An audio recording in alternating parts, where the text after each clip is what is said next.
girls up the town for the weekend. We go up to the, drop into the medium or whatever.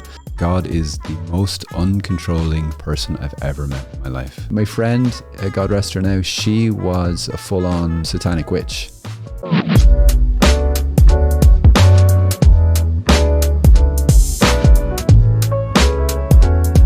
Today we have Father Columba Jordan, an old friend from Dublin, and we're going to chat to him about some interesting stuff in relation to the New Age. But first, I just want to preface the conversation by saying you're very welcome, Father Columba. Oh, thanks very much, Tony. It's good to have you here. You're very welcome. Are you looking at me? Welcome yeah. me.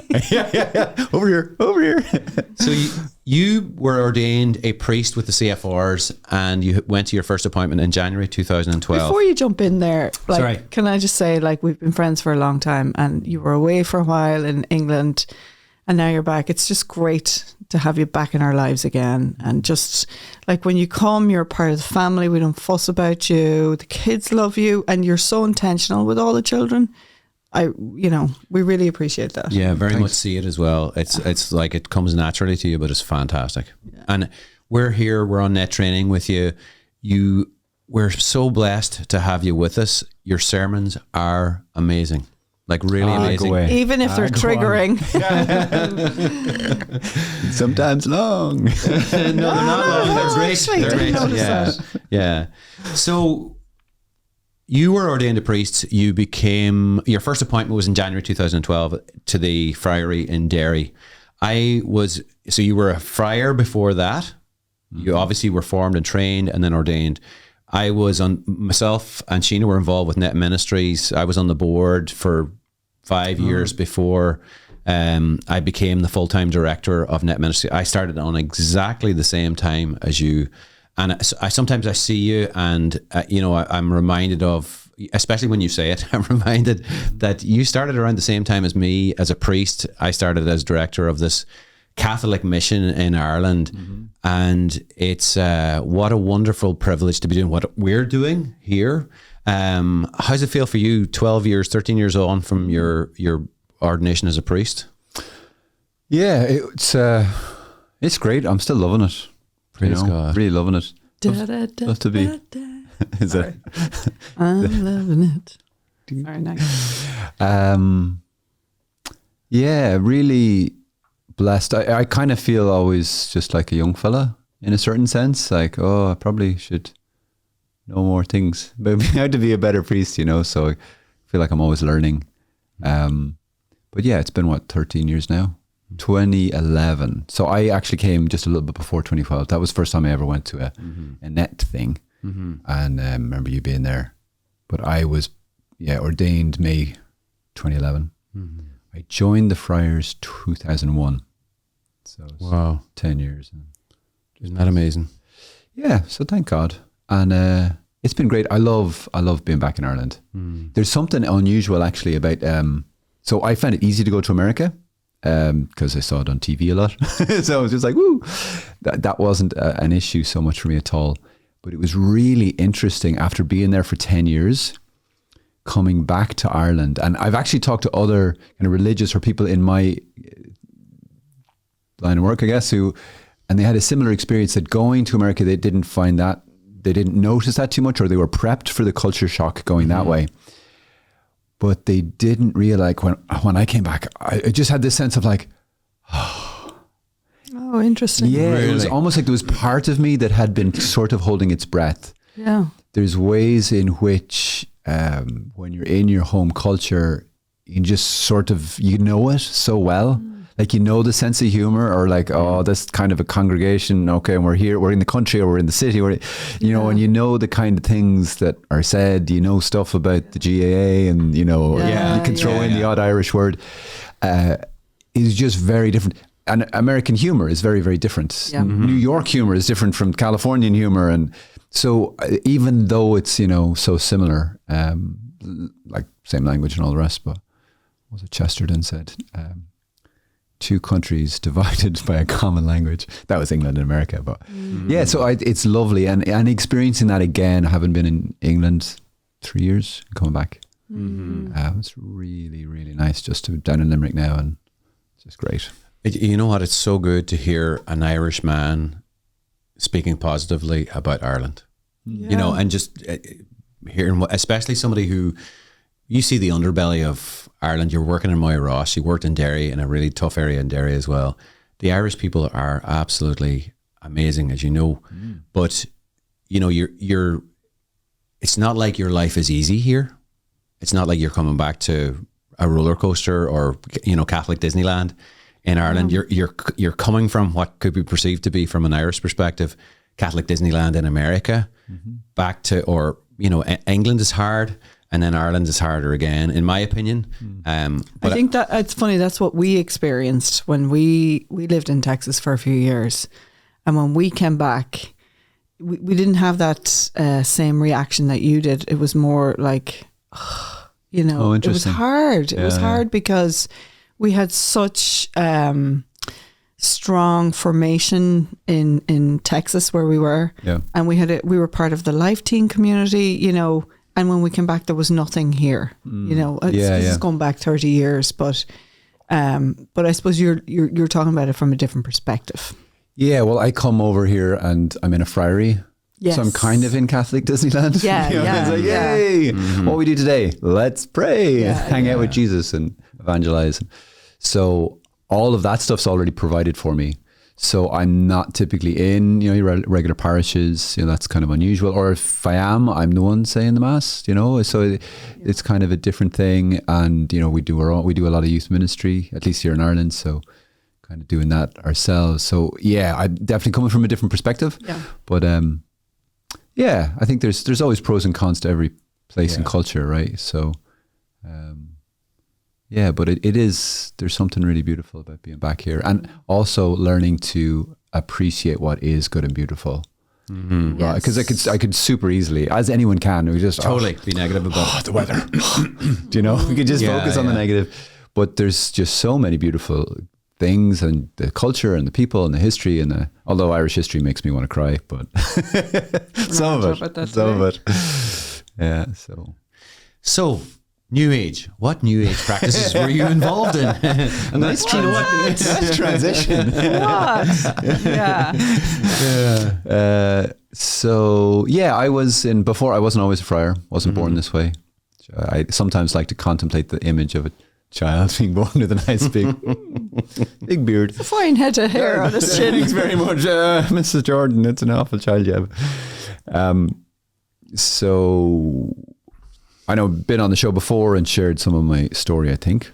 But when I was 15 or so, I kind of got curious. I was curious anyway, do you know? By the way, like parents believed, and, you know, really fervently believed. I'd see my mammy praying, you know, regularly in the mornings. And I knew that it meant something to them. But it hadn't hit home for me, even though, you know, I'd done like reading the Bible as a family, like kids' Bible, and you know, we kind of grown up doing extra little things, maybe more than some families did, in order to really make it come alive. But then it's just come alive as a baby. Parents really didn't know how to navigate that as teenagers, so that hadn't happened. And then I was just really curious spiritually about like what's a bit like cars. You know, you've got your petrol car and your diesel car and your whatever car. They all work. But they all look different. There's a red one, there's, you know, that's the Volvo, and there's the Alfa Romeo, and there's the whatever. They kind of look different, but I was like, I want to look under the bonnet, under the hood, and see, well, how does this actually work? Yeah. What makes this tick? I was curious about that with religions, you know, so things that were sort of kind of generally spiritual, or like I was fascinated by Curlian photography, you know, which is a form of photography where they pass electricity through, I think the plate as they're taking the photo plate, you know, in the old style, and they would put do pictures like of plants and hands, and you would see like this thing around the object. Now I don't know, maybe it's just but that fascinating. Like, oh wow, like there's Did it look good, or was it just the actual idea of this thing that it somehow did to the picture? Oh yeah, it looked cool, but it was for me, it was like, oh, look, there's an energy, you know, like a spiritual energy, a life force. That kind of concept fascinated me. And so the Irish school system that you came through, were you taught all religions, or was it just the Catholic religion? Oh, just Catholicism, yeah. So it wasn't that you were introduced to the idea of world religions and you were trying to experiment with different things? No, just had a fascination with that, and then kind of got introduced to it. There's a family member who was involved in kind of more, I was like I said, teenagers, you're typically trying to experiment in different things. Yeah. And then a family member introduced me to the idea of like auras and, you know, energy healing and stuff like that, and being able to see your aura. So like I was taken into, you know, I was having this conversation actually with another cousin, and then this other relative said, "Oh, I can show you your aura," because we were talking about this. I'm like,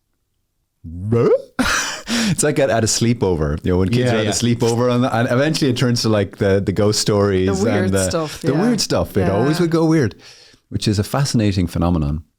But it was like that. But, you know, this is with like an older relative. I'm like, oh, great.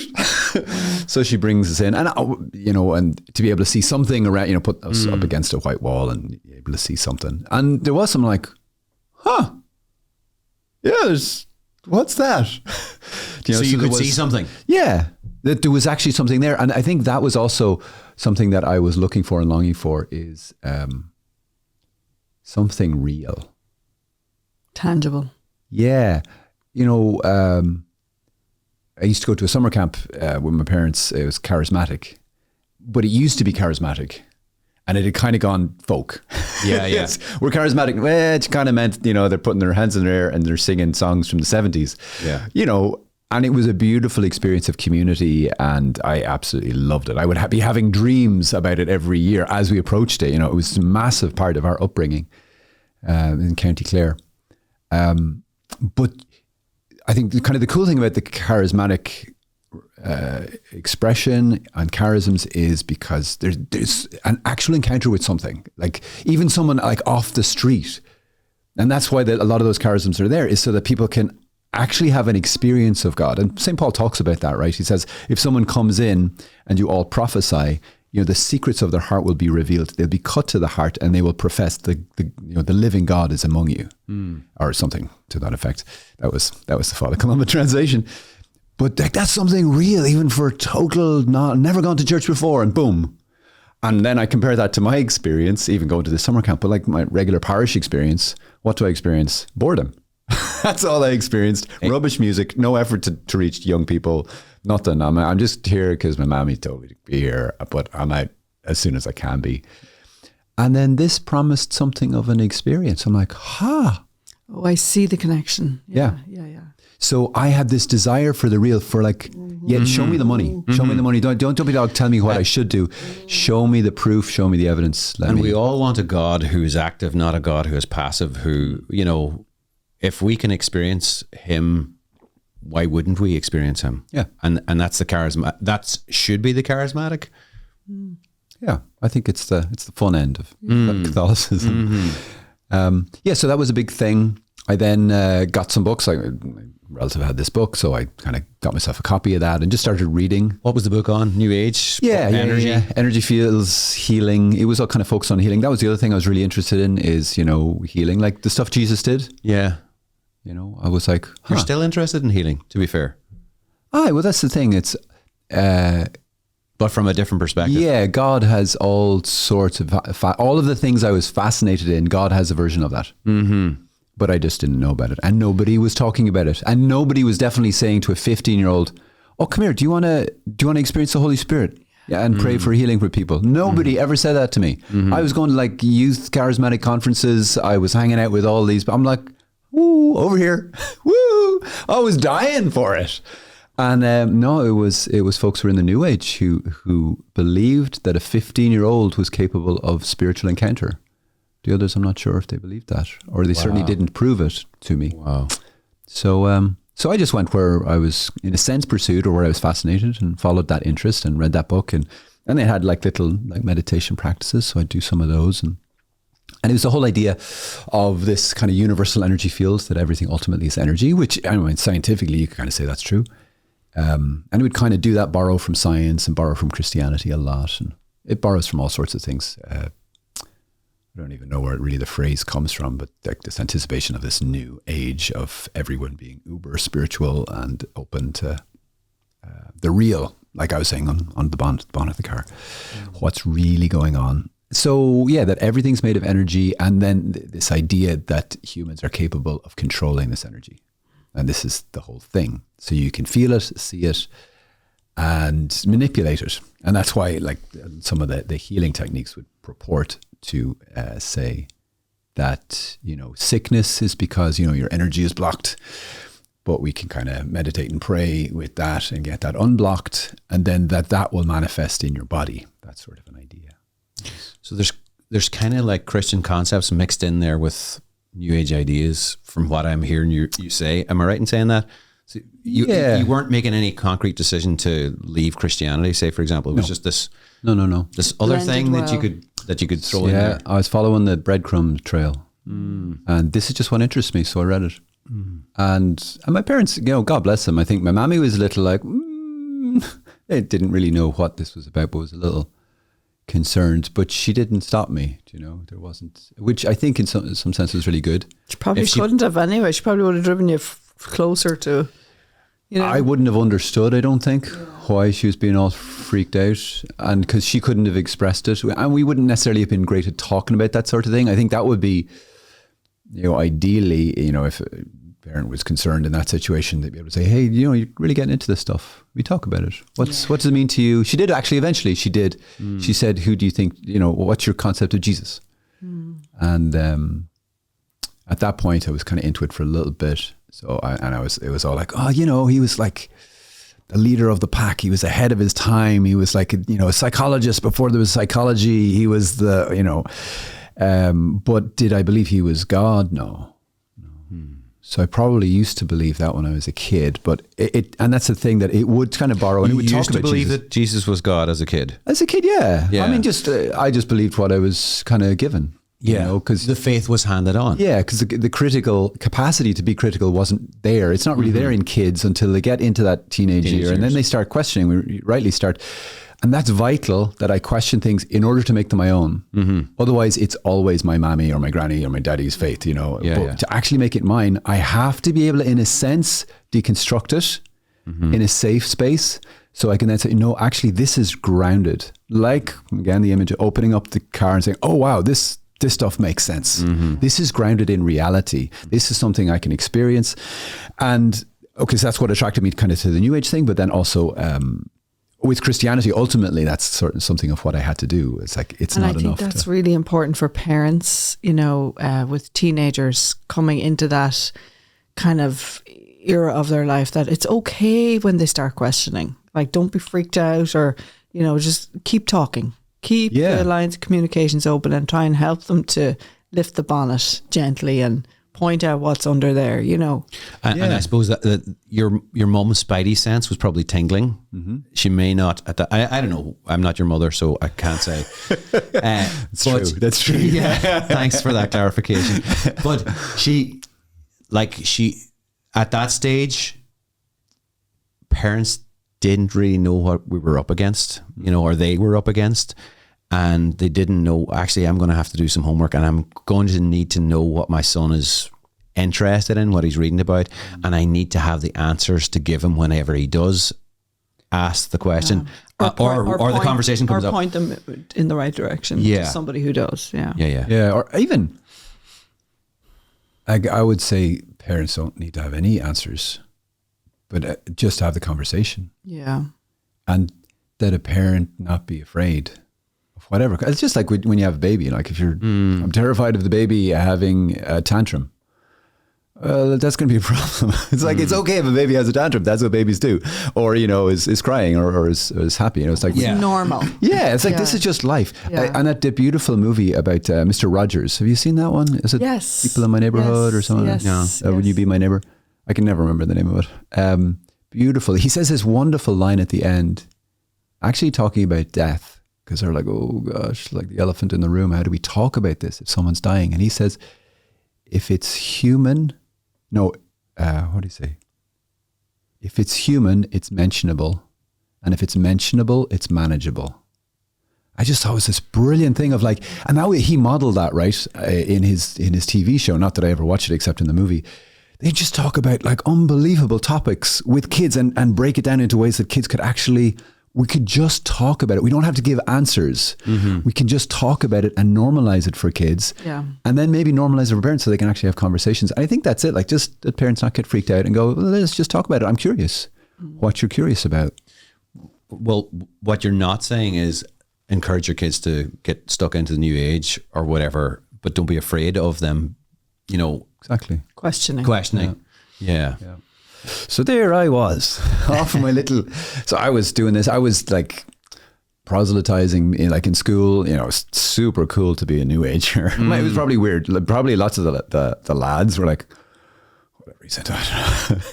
But yeah, it was kind of a cool thing to be able to do, like talk about that stuff. And I kind of had that. There was a niche. I was there before anyone else in my year was there, you know, and showing people how to see their auras. And I was like, immediately I could kind of prove the stuff I was talking about.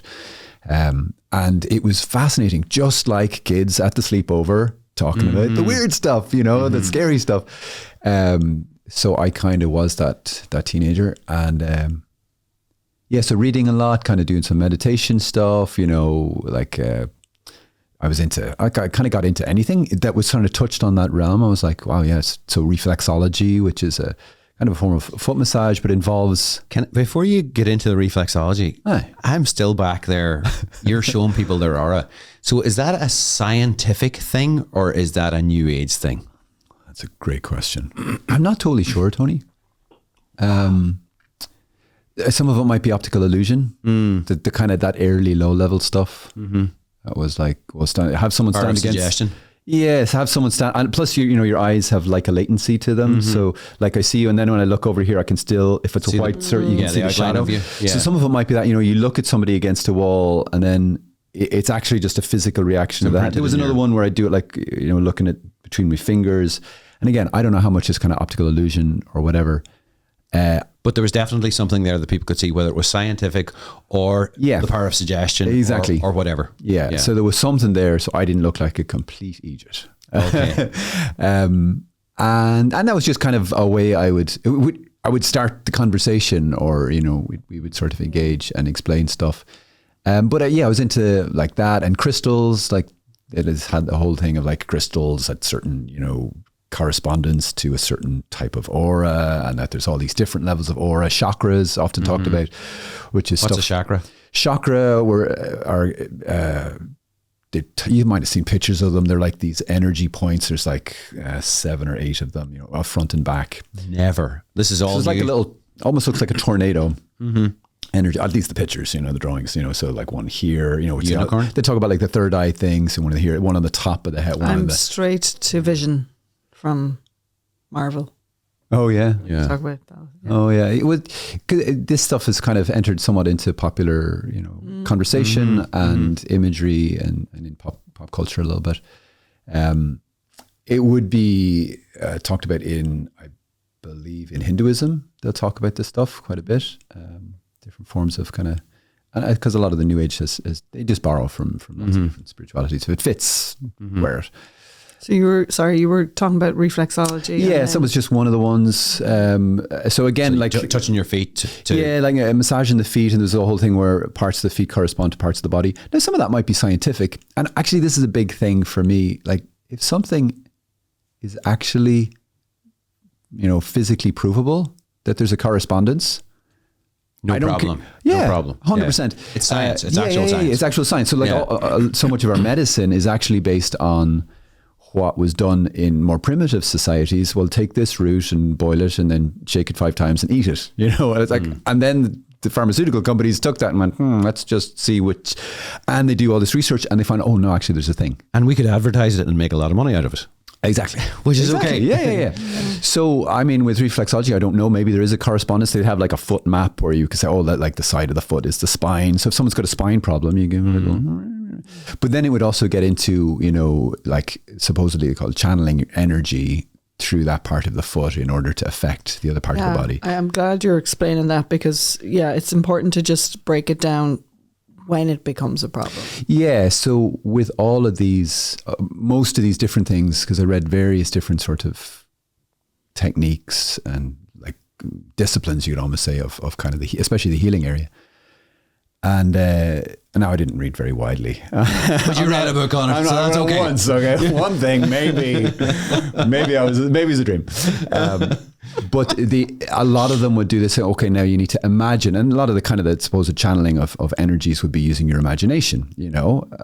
So imagine this, red light or this pink light, flowing from your heart down your arms through this part of the person's foot and then into that part of their body. And just imagining healing coming there and life and blah, blah, blah, blah, blah. That sort of a thing, So I'd be doing this on my family, and they were just in it for the foot massage. Anyway, so it kind of did a lot of that sort of stuff. And a lot of it from a really good place. I wanted to be able to help people. I like healing. That's important. Sickness sucks. Some of it also, there can be a bit of a power trip to it. Totally. Like in school. Yeah. I could kind of be that like, yeah, I'm into that stuff. It could kind of get into that zone for myself. Vanity is definitely one of my temptations, predominant thingies. But so it kind of played into that as well, I think. So there was lots of different things going on there, but I think there was definitely some positives. There was really good intentions. Anyway, so did that for a while. What are the ones? Never really got into the yoga stuff. Too much effort. Like New Age. So I've been thinking about this morning, knowing that this conversation was coming up. We're not really talking about occult practices, Ouija boards, that type of thing. We're talking about things that we know we don't know where the energy is coming from, but they appear to be good. Am I right in saying that? Well, I would say just at the moment, I would say like the intentions were good and beautiful, most of them. The good and beautiful ones were good and beautiful. Some of the other ones were me and my ego. Yeah, whatever. yeah. And there's a part of that in all of us, in everything we do, even in ministry. Yeah. Those temptations are there. Yeah. So other ones and other aspects of that were maybe could be important or helpful to people, because I find with this stuff, to navigate it, because there's always going to be there's some new healing thing. Okay, is this okay as a Catholic or is it not? And what are the principles that I could navigate with? So one of them, and I come back to it, like with the energy fields, like is there something off about that? Or is there something that doesn't fit with the Christian understanding of the world? The other thing that I've noticed that would come up a lot, even in this very first book that I have, as they kind of talk about, kind of ascending higher and higher in your spiritual awareness and your capacities, was channeling a spirit guide. You might have heard that. Often that's channeling is used specifically with that. And again, it's in common parlance. So that would mean, and I, as a young fella, I'm thinking, it's guardian angel, cool. Because again, that's one of the things, like I knew the prayer as a kid, oh, angel of God, my guardian. But that was as far as it went. And I'm like, if I've got like a guardian, like massive spiritual warrior, I know nothing about how to communicate with them, useless. Absolute. Thank you, church, for telling me I've got this thing that I can't use. Brilliant. Whereas these guys were like, no, you can totally have, like they're the key. They're actually the key to all this stuff. So I'm like, brilliant. So again, I took that as this is an experience of looking at the actual engine, not at the car. I'm getting to see how the thing actually works. That's how I thought about it. So I integrated thinking, okay, so my guardian angel, and I sort of like, you have to, imagine. They'd have different types of meditation to imagine your spirit guide or whatever. Ascended masters, different names for them. And that you would kind of invite one and enter kind of into a relationship with one. And they would sort of be different kind of explanations, but that they were somebody who had lived before and that they had, ascended because they were so good at their spiritual life or whatever else. And now they're in this blissful state and all they live for is peace and goodness and to help us. So that all sounded great. So I didn't have much luck. I never went to a group or on a weekend retreat with this stuff. It was always just me researching on my own. This is before the internet. So I'm just reading books. Every now and again I'd get to talk to somebody, but there was very few really who I could connect with In a certain sense, thank God, because if I'd Thanks gone be on to God, retreats, yeah. then stuff might have shifted much more. So with a lot of these systems, and there was loads of them, the spirit guide was the key. So like with that initial, like trying to see your aura around people, so I could see little things sometimes. Sometimes I'd see flashes of color, but I never really saw like anything major, so I wasn't, you're deep into the neck, into this stuff, like as some people are, like they're far more advanced in this stuff than I ever was. But, yeah, the channeling, the spirit guide, typically with all of the systems, that was the thing that clicked it into overdrive, by which I mean, that's when the really extraordinary stuff would start to happen. So like seeing all of the multi layers of auras, seeing chakras clearly, people getting healed, that all of those kind of powers, as far as I could see with how they would kind of teach it, and not just in the one book, in a number of them, that was the big changer.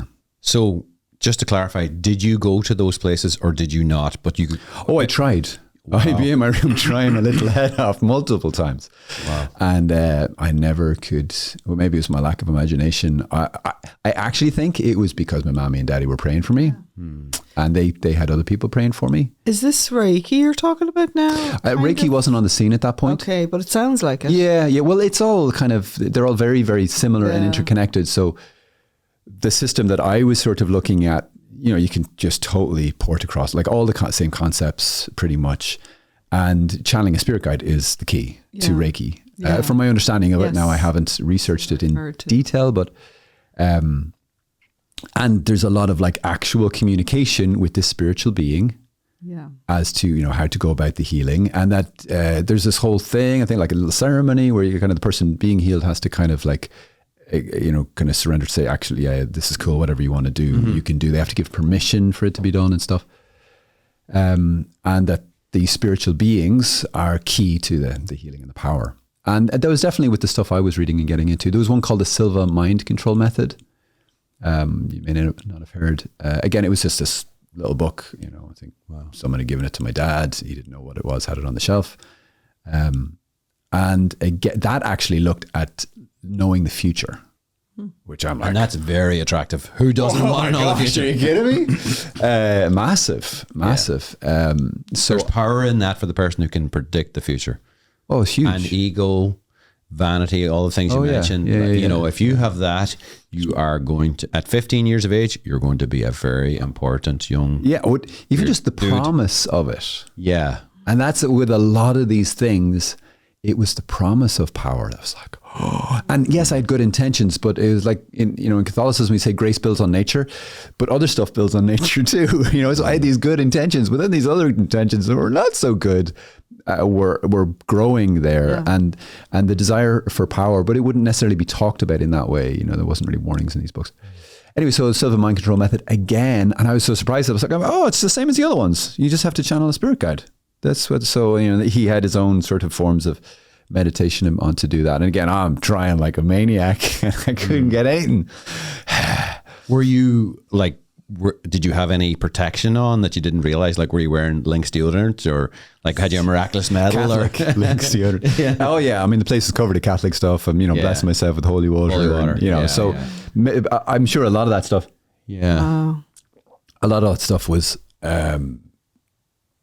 I didn't realize that they weren't. I thought it was all the one. This is just me looking under the bonnet of every spiritual, like every religion. I'm just seeing how it all works. So I'm thinking, and they would all claim Jesus. They'd all be so like, they would mention Jesus. Oh, absolutely. Would he be their Lord and Savior?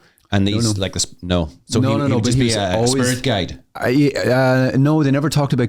Actually, that's interesting. I never thought of that. They would never talk about channeling Jesus. Okay. Yeah. Interesting. That's really interesting. Funny how they wouldn't talk about channeling Jesus. Wow. I knew that because that is really interesting. I had a friend once who was into Reiki, and I challenged her. I'm like, if you feel like you're healing and you're doing all this in God's, as part of God's work, why don't you just heal in the name of Jesus? but that's not part of it. No. So that stuff was quite different. And it's, anyway, yeah, so. What's wrong with it? Like, on the face of it, you're 15, you read a book, it sounds really interesting. Yeah. What's wrong with it?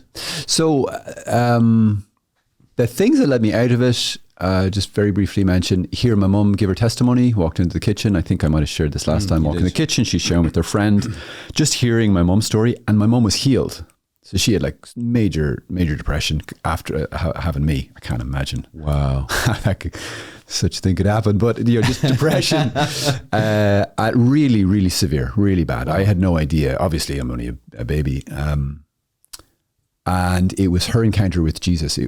She had some extraordinary experiences of him when I was about 3 or 4, and she experienced healing. And she really ascribes that to this. It was at the same time that this relationship with Jesus and all the depression lifted. So just hearing that, because I was into anything. I was so open. I was like, yeah, whatever. So I hear my mommy talk about this. I was shocked, firstly, because you think, well, your mother's always been, as she is. Perfect. Yeah, never had a story, never had an up, never had a down, just his mommy. And then realizing, oh my gosh. So that was really amazing to me. I was 16, just going on 17 at that point. Sheena, you had a similar experience to Father Columba's mother. Very, very similar experience. Yeah. It's funny when you're talking about it, I don't want to segue. We'll get back to where you're at, but I think this is important actually, because there may be women out there who are struggling. Well, yeah. I was just thinking when you were saying that, even though we're just kind of glossing over the fact that, Jesus can heal you of postnatal depression. That's actually... It's a thing. Yeah, I definitely struggled after my first baby was born. I think it was just such a shock. It was just such a shock to go from confident, capable person to having this baby. And no matter what antenatal classes you go to, it's just, or how many books you read or whatever. I'm not saying this is the same for everybody, but I was one of those people who fell apart after my first baby was born. And I think just the lack of sleep and all that kind of stuff. But yeah, there was a point where there was a combination of a couple of different things happened. There was a friend who came and said, Clifford, what's wrong with you? Will you cop yourself on? And I needed that. But I also had another friend who came and got me to do the total consecration to Mary and just surrender everything, And I was trying to do the true devotion, but it was not the time in my life to be doing the true devotion, So I just did the consecration prayer, and it was quite, wow. Yeah, there was healing. There was definitely healing. Yeah. Could I share another story of it was the brothers do healing nights up in Derry, first Friday or so, and there was one of those, and different people on the team would be praying for a word. Is there a sense of something that God particularly wants to heal? Anyway, there's these 2 different words that were given. I don't remember who got them, but one was that it was someone's birthday. God's going to heal someone, it's their birthday. And the other one was someone's going to get healed of postnatal depression. So it was my job to read off all the words. You may not have experienced this in your parish at home, but up in Derry we do this. So we read off we really have a sense, that God wants to heal, that it's someone's birthday. So there's a great congregation there. We'd gone and got warmed up, so they were used to this. So kind of say, is it anyone's birthday here? Anybody? It's nobody's birthday, however many people are there, which is, it's a good chance it'd be someone's birthday. No one's birthday. I'm like, okay. And then with the postnatal, anyone know anybody? No, nobody ticked that one either. So I'm like, oh, okay, that's whatever. Afterwards, this lady came up and she said that was it her sister, or it was her birth. She wasn't there, but it was her birthday and she had postnatal depression. And the words were given separately. They weren't giving us the same word. So she texted her friend, or her sister, whatever the relationship was, and said, they're praying for you right now. Wow. This is someone whose birthday is, and they postnatal depression. And the woman came to me afterwards, who had been texted, who had the depression. She said as soon as she got the text, Thank you, lifted. Jesus. Yeah. It's lifted. So it is, like Jesus really heals. Really and truly. Yeah. Really, really, really. Yeah. And that's the stuff that I was really longing for, you know, and it was just so beautiful and so easy. I didn't need me like learning how to stand on one foot and meditate and have a spirit believe guide it or channel. not, it actually wasn't about you. yeah. It's really about, you know, and Jesus is just so good, so beautiful. And the fact that it's come up 3 times here, just to say, like, if there's folks at home, you know, if anyone who is experiencing postnatal depression, it might be that the Lord wants to say to you, you know. Do you want to lead us in a prayer for somebody? Let's pray. Let's try. You do Let's it. pray. In the name of the Thank Father, you, Jesus, Son, and the Holy Spirit. for that you really are a healer, the healer, and that you really know us and love us, and you know the pain that we're going through. Lord, you know, in the Garden of Gethsemane, you were anxious unto death. It says that you were torn apart in your heart and in your emotions at what was coming. So you know what it is to suffer internally like this. You know what it is like to be abandoned and to feel abandoned. You know what it's like to suffer depression. So we ask you, Jesus, in your great kindness and mercy to release the gift of healing into our hearts. Anyone watching this who's suffering from depression of any sort, especially any postnatal depression, Lord, in your great kindness, that you release your healing and lift that from their heart and their life completely right now. Amen. Amen.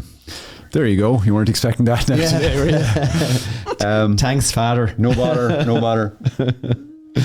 Back here in my mammy. Yeah, back to your mammy. So that was really cool. And then she shared St. Faustina's diary with me, and reading that was amazing. And I'd have all my New Age books on my bed, beside my bed. And they're just so fascinating. So fast. And I was getting into the occult. I was getting into, because the internet was just starting, I was like looking up Wicca, you know, chat groups and stuff. So again, I was open to anything. What was the other one? Shamanism. Because starting to read shamanism when other things started happening. So I'd be reading those, fascinating, and then I'd read St. Faustina. I'd start crying. I didn't know why I was crying. Now it's the Holy Spirit. And it got to a point where I just wanted to know which is which, and I said a prayer to Jesus. And then fast forward 1 week later is when I heard Sister Bridge McKenna, and she was the one who kind of just laid out some principles of like, it seems so similar, the New Age. They talk about Jesus. What's the difference? Wow. And this is like, drum roll here, please, if you're going to give us the principles that Sister Bridge McKenna gave to you, because this is really what the podcast is about. Aye. What can we use and take them and use elsewhere? Yeah. So she primarily focused on Jesus, you know, and if you're gonna do the New Age thing and you want to have Jesus, the problem is that they kind of don't go together. And if you wanted Jesus, you should really take Jesus on his terms, on his words, rather than, some boy in a book said that, no, Jesus is actually like a shaman or a guru or something. So she said that all New Agers, or the New Age system, will kind of claim that there's many, many ways to God. You can put any old engine in the car, you'll be grand. You'll get to heaven. And she said, that sounds just so lovely, right? It sounds amazing. It's just so inclusive and accepting, and we're all in this together. She said that the only difficulty is that it's not what Jesus said. You know, the just loving, compassionate Jesus. He said in John's Gospel, it records that I'm the way, the truth, and the life, and no one will come to the Father except through me. And it's just hard to dance around that one. That's pretty straight up, and there's lots of other places where he kind of built on that and confirmed that. He claimed to be the only way to the Father, which means to heaven. The only way. Now, he can do things that I have no idea how, to get us to heaven. Like, he can do whatever he likes, but all I can do is do I choose? Do I take him at his word, or do I not? Do I want to go his path, or I want to find another path? And for me, I decided to go his way. She did talk more about like the New Age, and really just focusing on the fact of, like, for everything that the New Age claims to give you, God has the real version. Mm-hmm. If you go Jesus' path, and you're open to the fullness of what he wants for you in the church, in the Holy Spirit, all of those things can be yours. As St. Paul says, like, everything is yours and you are Christ's, meaning you belong to Christ and Christ belongs to God. Mm-hmm. So it's like, you got you got a big inheritance. Your dad is pretty impressive. And we get to do these things and have these things. For me, that's why, as having come from the New Age, the charisms that St. Paul talks about are just so important.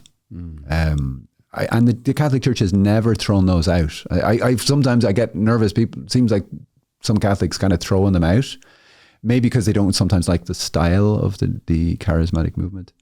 But it's so important. Like, Jesus did all of these things, and he told us to do them. He told the church to do them, and all of the saints pretty much modeled them. Absolutely. And they should be our models. So if I'm not, or I'm thinking I have to be so holy before I pray I have to be more holy than I ever will be before I pray with anybody, or before God could ever work through me. It's the church's teaching is actually the opposite. The church says that the charisms, St. Thomas actually says it's possible to really operate in a charism, meaning Jesus can work a miraculous something through you when you're in mortal sin. Wow. I didn't know that. Oh, now you do now. You just yeah, and this is so important. Why is this important? Because, well, for example, a priest.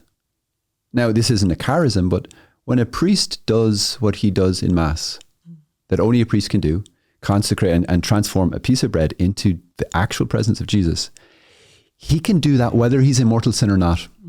Ex operatus. Exactly. Yeah, one of those. Yeah. Maybe ex operati, but sex apparatus, I think, it's one of those that it's like the work being the thing itself. It's not based on his holiness. Now, the grace he receives and the grace others will receive, that will vary. Mm-hmm. But the actual thing that happens is totally separate from his degree of holiness, even if he's in serious sin. And it's the same with charisms. So that's why you can have someone who is the most amazing, like truly, it's not of Satan, it's really of God. People are getting healed. And then you find out, well, he was a wretched sinner all through that. Yeah. It was still God. And I've seen that in my own life where people's lives aren't. And we all see it. Like, our lives are a mess sometimes, but people's lives are a mess. But God chooses to work powerfully, amazingly powerfully through this person whose life's a wreck, a train wreck. You look at Judas. Yeah. Judas worked miracles. Judas probably raised the dead, and it was by the power of Jesus. And Jesus chose Judas, and Jesus called Judas friend right as he betrayed him. Like, it's so beautiful how Jesus right to the end, he chooses Judas. He says, you wretch, who's going to betray me? Yeah. Will you be on my team?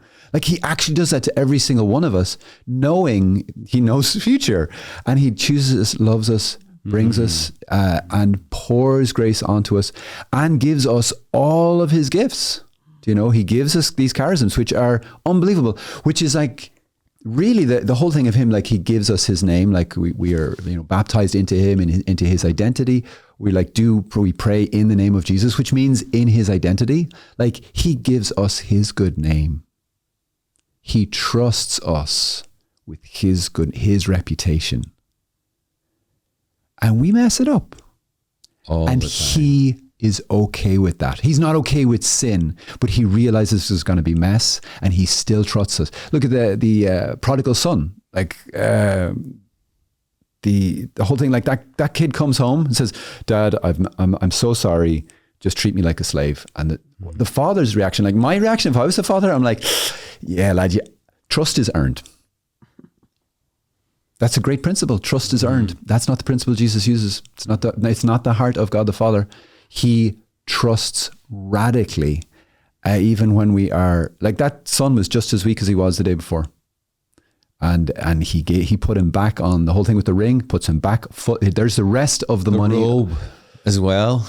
It's like back in the sandals. You can run away again. Yeah, back. Give him the power to actually wreck his business again. Yeah.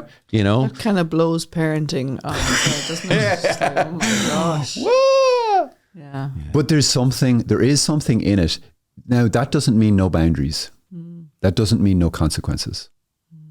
And it doesn't mean say that it should be done again. It just means that that's God's nature, and that's his relationship to us when we, like the prodigal son, come back to him.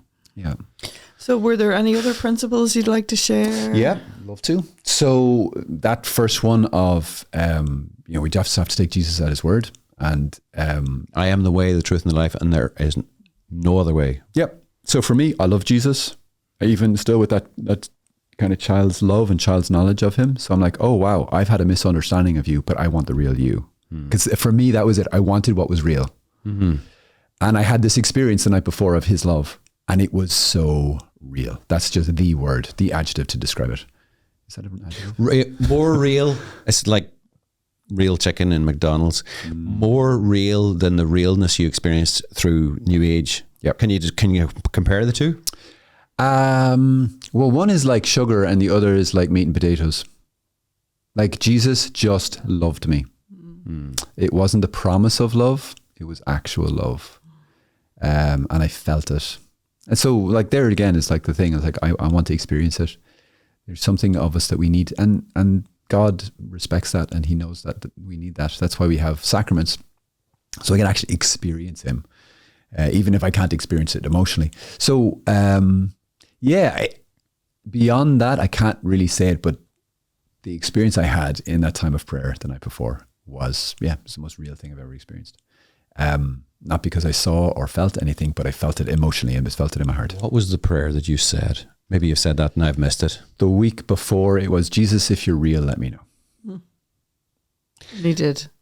And so if there's so, and I've often said this to people that I'm having conversation with who don't believe, and I'm like, I dare you to say this prayer. And I even further, I dare you to go to a chapel and say that prayer and actually say it with sincerity, that if it is possible that you're real, that you actually show me, not that I don't believe you're real, I don't want to be here, I will never believe in you, and you're going to have to break through all my BS, but that genuinely I want to know.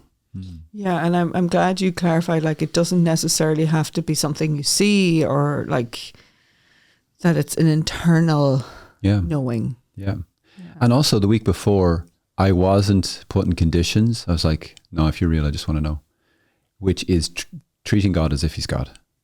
Rather than I'm the judge and you need to prove it to me. That's where I'm God and I'm the one in the judge's seat and he's the one in the dock. He's the one under trial here. It's like, that's just not reverent. Yeah. And that's just not proper to the nature of the person I believe I'm speaking to. So now that was probably just good luck that I got that one right, but whatever. I just kind of wrote this blank check. So if you're real, let me know. I wasn't expecting it the week later. I was just like, whatever, whenever. I'm glad it was a week later, but yeah, that's really powerful. That was my first adult prayer. And I think, like a lot of times we've kind of chucked God out, but we haven't been real with him. So, and then we're all annoyed that he's not real with us. I was like, well, I prayed because my granny was dying. We can be needing something. And I wanted her to live, and God would be real if my granny would live. Yeah, but part of the thing is though, I'm just looking for something from God. And I'm not really letting God be God. And I'm looking like, you have to do this one thing, which I've chosen. And if you don't, then you're not real and you don't love me. But we've no idea about like Granny's story and what she actually needed. I'm just looking at and I want to say this with reverence. I realize people have. Yeah. And God can use that. God, like even that humble, seemingly selfish prayer, God can use that as a way, as a means to open our hearts. If there's an openness there. Yeah, I would just say, just to be open, like, do you really want to know him? Like, do you really want to know him? A lot of people kind of like to talk about not believing, but they don't want to know that he's real. So there's a whole, I would say a prejudice, and I can have this in my heart too, like we all can. I just don't want to go to that place, whether it's belief in God or it's just at the place I fear that God wants to call me. So I'm just gonna I'm prejudiced. And I'm skewing the questions and I'm not listening. But if I can just be, even what's the next best step of openness to God? Like, what is the version of that prayer that I can pray? God, if you're real, I'm open. And try to have as few conditions on it as possible, because that's entering more, letting God be God. I think sometimes people get confused with Gideon, that Gideon laid the fleece before the Lord, and they kind of think, oh, I'm going to lay a fleece before the Lord. You know, I'm going to ask him to show up this way, this time. And, you know. The thing about that was a confirmation. And he was already in relationship. Yeah. An angel had appeared to him and he believed the angel. And then he's like, all right, like it's a really wise thing if I feel the Lord calling me to, I'm like, all right, God. And I know from experience, God always speaks in stereo. So if he's saying something massive, like, okay, lead your nation's forces against so-and-so, like Joan of Arc, you'd be sure St. Joan of Arc was getting confirmation. 3 saints appearing to her. Like she'd no bother saying, all right, God, I'm in, just confirm it. Yeah. Totally different from, this is all a load of rubbish. Cynicism. And it's the deconstructing of God. I'm placing myself in God. You have to prove it. I'm God. You are something else than God, and that's just not nice. Yeah, no, it's good. It's good to hear that. So, is it reasonable to expect God to answer the prayer, an honest prayer, in the way that He answered you within a week? I have my own opinions. What do you think? God will do it the way God wants to do it. I do think know. fear is a big factor, like what you were hinting at there, you know, that we're afraid of what does it mean to be in relationship with God, you know.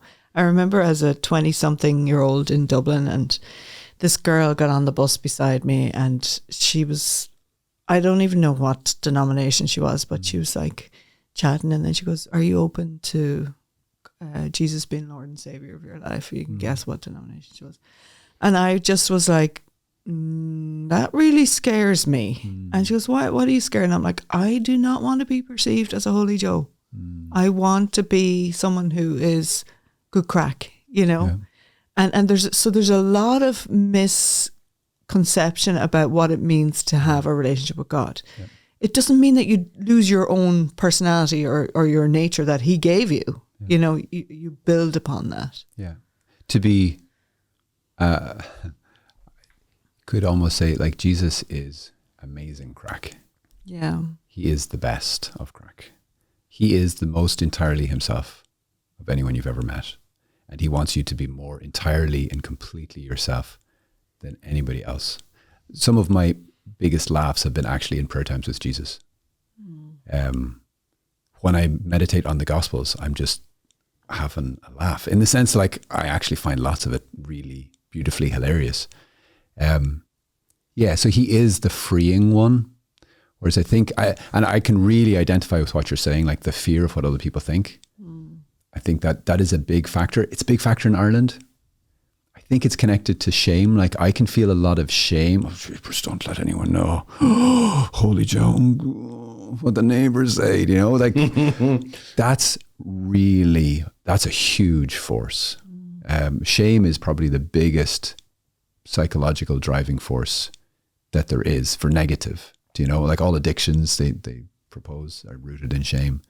So yeah, that's huge, and that's in this culture. In my understanding, it seems to me, and maybe it's just my heart that's kind of. I think you two are very similar in that sense. Whereas I don't give one rat's backside, and it's and I say that, and there's obviously an element in me that does care, but whatever social standing, whatever credit I had in the credibility bank was completely, and I mean liquidated, whenever I joined Net Ministries as director of Net. Is that true now? So But you see, the fact that you were even articulating that means that you've obviously had that thought. I totally have had that thought, but I also I've had the thought, and I'm like, what I've learned over the years is that people don't think of me the way that I think they think of me. That they don't think that I'm a complete muppet. The way that they don't understand me. It's quizzical, you know, and rather than actually deal with this guy believes in something enough to do the crazy thing that he did, which was to leave a business and take up a full-time role with this mission Called Net Ministries. They would rather, you know, and I've heard this from people who were involved in conversations that were about me. They would rather say he's an idiot, you know, than actually say, well, what was it about him? What did he experience? Who is this God to him that would be such that he would make that move? Yeah. So there's that, and that's hurtful, but I really don't care. Do you know? And I say that now. I do. There's obviously a part of me that did care. It was hurtful, but I'm just like, okay, it's not as big a thing for me. You know, and there was a reason why I was saying this, not to make me sound like I'm fantastic, which I know that's how I sound like I'm saying this for, but it is, here's the reason. So that wouldn't be a thing for me, the idea of shame, but I would say a lot of people who would be afraid to say the prayer that we're recommending, that would say, Jesus, if you're real, show me. There's a fear there that there's strings attached. For me, it wasn't shame. For me, it was other stuff. What would you say, Father Columba, to somebody who might be afraid to say the prayer for reasons other than the shame thing, for other things, like that he's going to give this God that we're talking about, that we, the three of us around the table, know to be a good God, but for somebody who's afraid that he's going to give with one hand and take with the other, what would you say to that? I kind of say the same thing again. He totally trusts you. God is, although people say, you know, God's in control, God is the most uncontrolling person I've ever met in my life. He has no desire to control me. He always wants to walk hand in hand with me. He always asks before he commands. He is so honoring of my freedom. Like, he reverences my freedom like nobody. Everyone else is on the make. You know, sometimes it seems. So all I could do is give testimony. Like, you can trust him. You're not going to believe how unspeakably trustworthy he is, but he is trustworthy. And if you even open the door a crack, he will honor and reverence you every step of the way. He'll never shove. And he's also really nice. I think you'll like him. I also think that that image of the child with giving God the teddy bear, and Jesus has the massive teddy bear behind his back. So sometimes we do have to relinquish something, but he has so much better for us, you know? Mm-hmm. Huge teddy bear. I like huge teddy bears. And I'm looking at Father Columba, and I'm trying to put myself in the eyes of somebody who's looking at Father Columba on this YouTube video, and they're looking and they're saying, but you've nothing. Like, you don't even have hair on your head. Your head shape. You live off poverty. You're a CFR. And how can you say this? You know, and I could go on and on about the sacrifices you guys make. Yeah. How can you say that with a straight face, that he is so generous and he's so good and he's so, like, your poverty is a witness, but it's what's written in your eyes, like the twinkle in your eyes kind of thing. Like, tell us about, like... Oh, was that what you were doing with the arts and crafts? That's right. More twinkles. At the heart of it all, doesn't matter if you're as wealthy as Elon Musk, everybody at the end of the day is poor. We have nothing. Everything else is just a mask. I can try to protect myself from my own poverty, but at the heart of it, all of us are poor. We're all beggars. We're just in this, we come with nothing and we leave with nothing. Everything else is a pretend. And I receive beautiful gifts. Like, you have the gift of a beautiful family and kids and our grandkids. Thanks be to God. But if you can't really hold on to those things, they stay there because they're gifted to you continuously. So I just get to experience that because I've consciously entered into this voluntary poverty. The idea is to get into the reality of what it actually means to be human and to get out of the pretense, because our money, it's so hard. Money's so sticky. Stuff is so sticky, and it's so hard to not make it my identity and to remember, do you know what? Tomorrow I die, possibly. You know, memento mori. I die. That's it. What do I bring with me? What did I invest in others? How did I love? How did I love? How did I use the gift that was given into my hand? So, that's just the reality of it anyway. And we can kid ourselves about actually, no, I've got it all together, or I've got stuff, or I've got whatever. And yeah, what are the quality of the relationships you're in? And are you willing to give it a go, to experiment with what I would consider the single most important and most beautiful relationship and gift I could possibly ever ask for, which is a relationship with Jesus. Amen, brother. Can I give you some more of those principles? Please do. Please go on. Right. So Jesus is important. Bingo.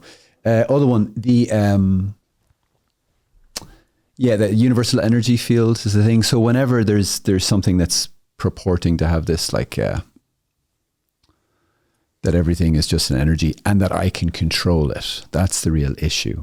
Because so you can say scientifically, stuff you could break, the atomic bomb is based on that principle, E equals mc squared. That all mass is made of energy, but the fact that I could then maybe control it, that's the issue. That isn't possible. There's no proof of that scientifically, and it's not that Christianity or spiritual arguments are based in science, but that stuff happens once you start channeling a spirit guide. I'm lost. Yes. And I'm trying to understand what you're saying. Could you say that slightly differently? Sure.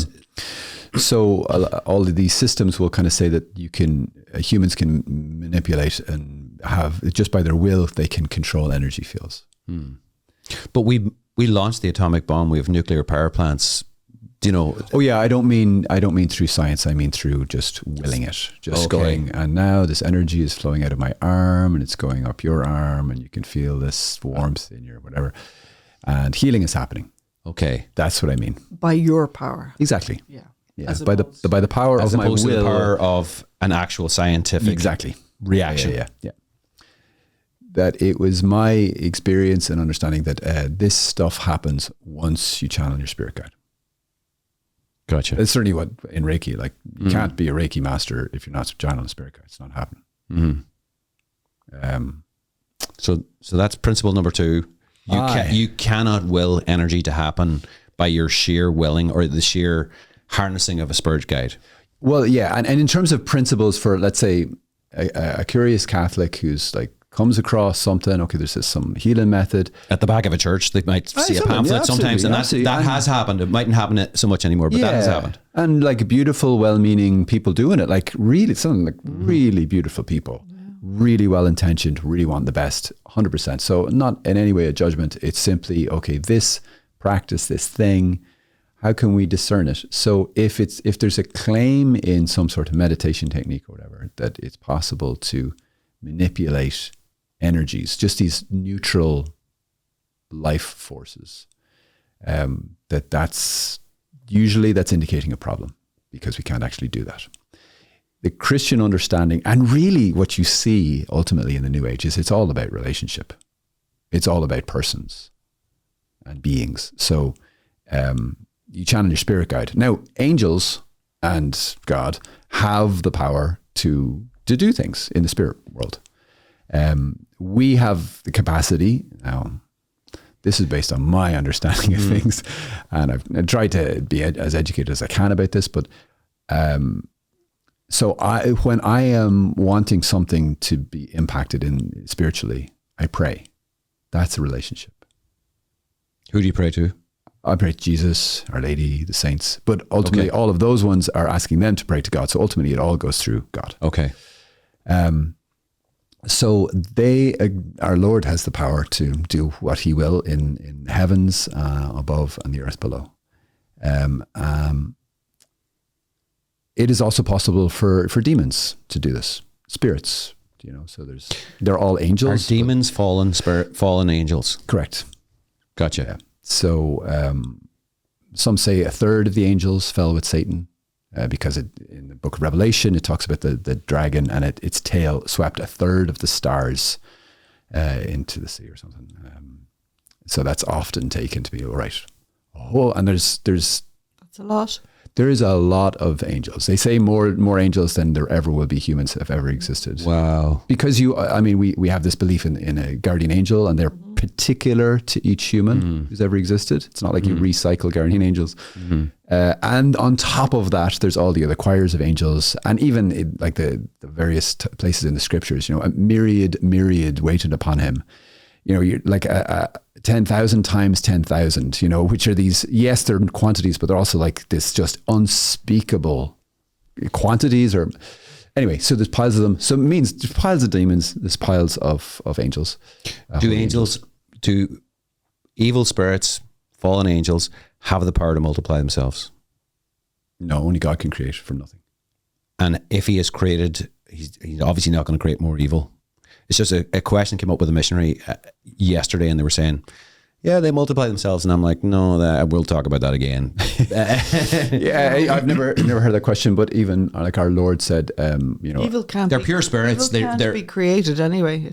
It's a turning away from God. Creation from nothing is something only God can do, as far as we understand. And I know this one, ex nihilo. Yay, there you go. Very good. So there's no way for that to happen. And he does say, like, in the next life, humans will be like the angels. So he's kind of inferring there that the angels don't marry. They don't have reproductive organs. Yeah, they don't have bodies. So that's an interesting question to ask a Dominican, maybe. Yeah. Or your answer's good enough. A smarter Franciscan. I can go back to the missionary now and just say, hey, on that conversation we had yesterday, moving on. Back to the... Yeah, so just what I observed, even just in my reading, was all of the stuff of all of the power happened when you entered into a relationship with this spirit. Mm. Spirit guide. Yeah, which I was presuming was benign, was good, was my buddy. So... A neutral spirit. Exactly. Yeah. And this is neither good nor bad. There's this whole concept of like the universal energy field is neutral, and it's just like this resource. It's like oil out there, spiritual oil, and we can just use it or we could ignore it. And so too that these spirits, that there's presumption that they're all just neutral or probably good. They're just like, yeah, I'll help you. Cool, for nothing. Awesome. So you kind of get your spirit guide to come along and help you do whatever it is you're doing. I want to know what's being said in some room by some politician across the globe, and that kind of thing is possible. This is the same way that mediums do it. Like, some of them are just chancing their arm, clearly. Some of them will scare the bananas out of you because they know stuff they could not possibly know. I was really struck by the testimony of Sister Emmanuel. She's with the Beatitudes, is it? Her testimony is astounding because she had she got messing around with the Ouija board when she was younger. And then at a certain point, she spoke to like this shaman. Was he Hindu? I'm not sure. I believe it was in India. And he said, I'm going to get the book of your life. So he reads the book of her life and tells her everything that has ever happened. Some of the facts were so precise. She called her mother, like how she was born. She called her mother, and her mother confirmed stuff she had never been told. This guy in this little shack in the middle of nowhere told her everything about her life up to that point. Is this woman still alive? Yeah. Everything she'd ever done. Then he said, now I shall get the book of your life to come, meaning the rest of your life. He goes in the back and he takes another book and he starts to tell her what's going to happen to her life, which involved, having a child at wedlock and dying at a young age on a beach somewhere. And it so devastated her. And she said, like, she could see in his eye, what he was saying was astounding. His eyes were dead. Mm. And what happened in her soul, she died. And it led her to want to take her own life. So the enemy can know information. Yeah. In fact, St. Francis has beautiful line, like, they know everything that has ever happened on the earth. They're much more intelligent than us. Oh yeah, infinitely more intelligent. And have all the knowledge, have all the information. Angels have infused knowledge, don't they? They know everything, don't they? Yeah, well, at least with regards to what the things that have happened on the earth, except that something that perhaps God has sovereignly prevented them from knowing. They know everything, all the facts, all the information, everything, and they can reveal it. I have something important to say as well here. Peace out. Something that has been confessed in the confessional, they do not know. That will be one of those things and I don't know exactly the theology around these things, but in general, all the facts of your life, they're going to know. The question is, so I could go to a medium and get all this information, or I could go to whoever, who's channeling a spirit guide and get some crazy information. Go, oh my gosh, this is real. The question is, where does it come from and where's it going? Why is it being told to me? And because God, He is love. He only wants what's good for us. So and they may know the present, they may know the past, but they do not know the future. Only God knows the future. Yes. But those spirits can also heal temporarily. Well, there's different kind of takes on that. So just to kind of wrap up the other thing, I would say just because something is real, something is powerful, does not mean it's good. It might be good in the short term. Yeah. If I am, giving a child sweets because it makes them happy in the short term, but in the long term, it's going to wreck their health and they're not learning to say no to their hungers or their desires or whatever else, I'm not necessarily loving that child. I'm could be loving myself, could be loving the child. So these are the kind of questions we need to ask ourselves. Okay, just because it's provable and real and like this real information, or just because like, no, like, I had this cancer, I had this thing and it's now gone. Like that's a real thing, but that doesn't necessarily mean it's good. That doesn't necessarily mean the source is good. You could say maybe more precisely. Yeah. Clarifying question. If something is new age, but in nature, like what we described, can it be neutral? So in other words, can it be not evil? I think you have to ask a layer deeper than that. Because as we said, there's some things that are like described as new age, or, and most people don't use the word new age. That's typically most people don't know what they're doing. It's a Christian phrase to describe various different things. They're not going to self-describe as that. So you have to be able to look and say, okay, is there something here that's not based in, for example, medicine and science? Is there something that enters into the spiritual realm or claims to, and that the actual effect is happening by means of a supposed spiritual thing, rather than, no, if you take, this little bit of salt, put it under your tongue, something like homeopathy. Homeopathy or some other form of massage that actually affects the muscles and affects the nervous system, so there can be some crossover and confusion with it. And I do not want to give Satan an inch. I don't want to say, oh, no, this thing here, we just need to throw, it's too dangerous. We need to throw the whole thing out because it might be tainted by Satan. Like, no, I don't think that's good. I think if something is good, then we need to retrieve that, dust it off and say, that's actually brilliant.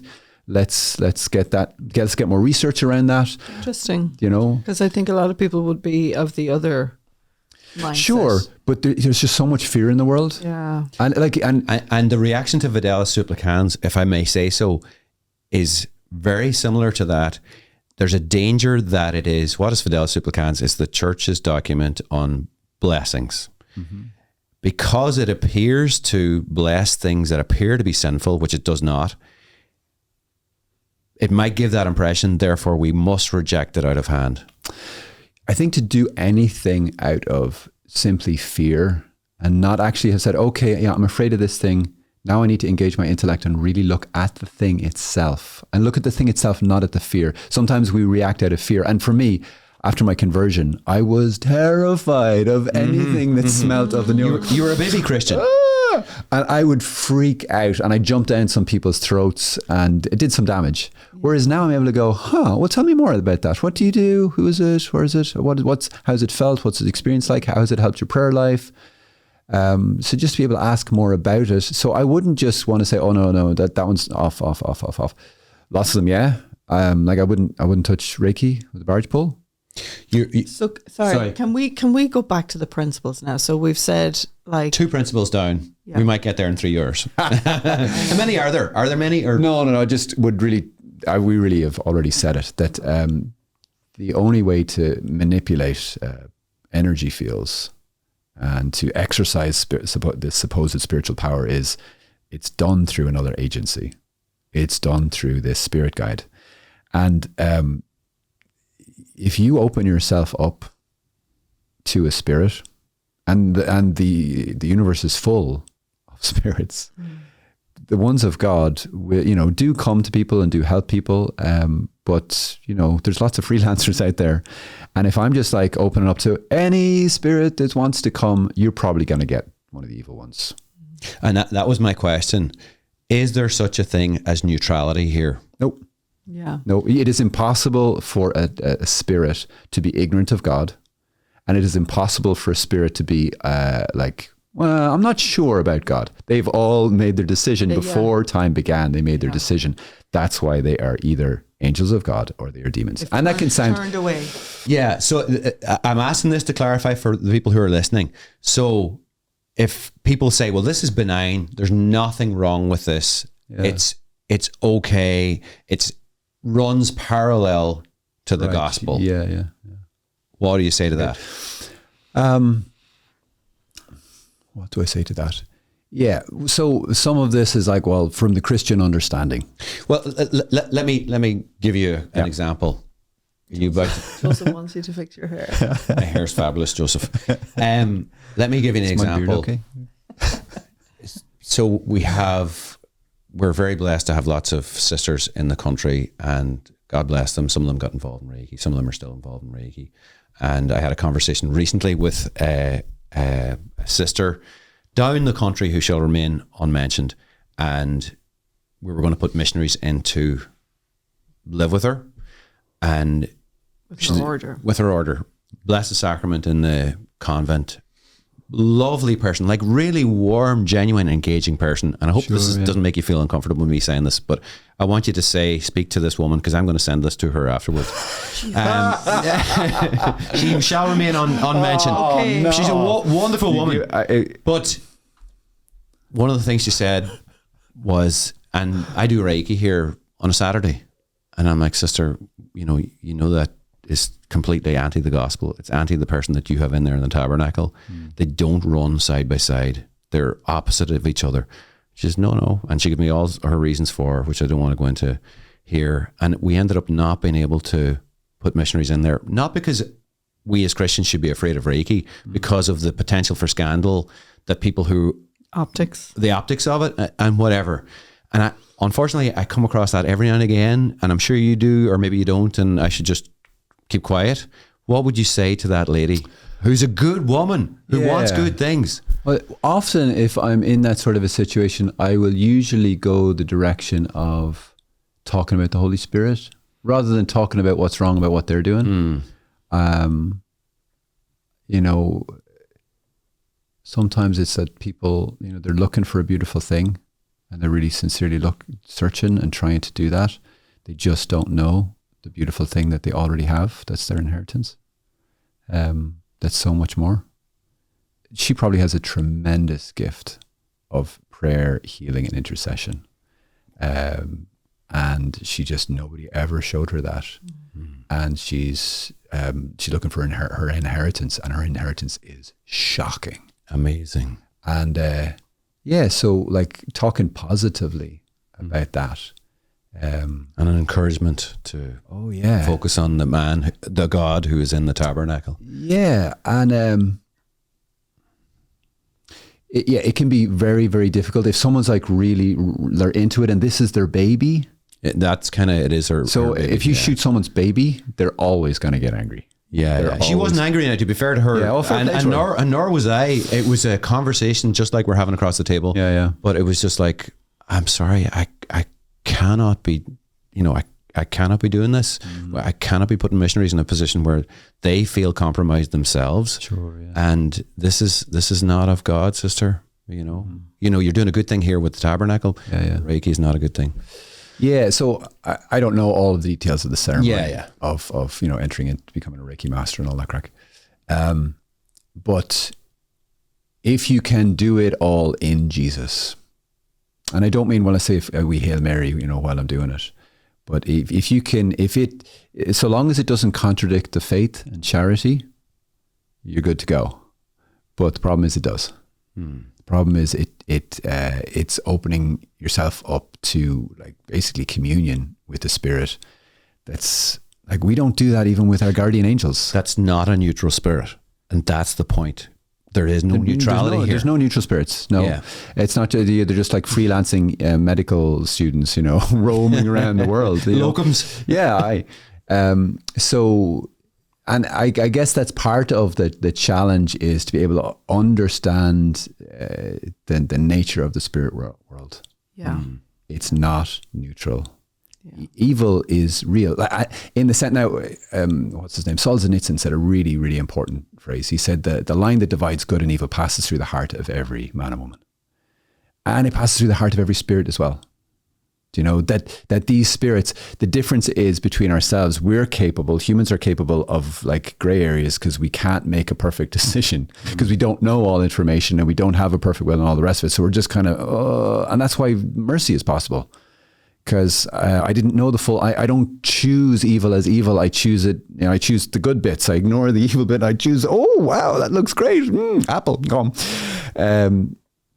So angels they're perfect beings, and they make, these complete choices which transform their whole being. Once and for always. Yeah. So when you, as an angel, if they reject God, when we reject God, we're rejecting something that's not God at all.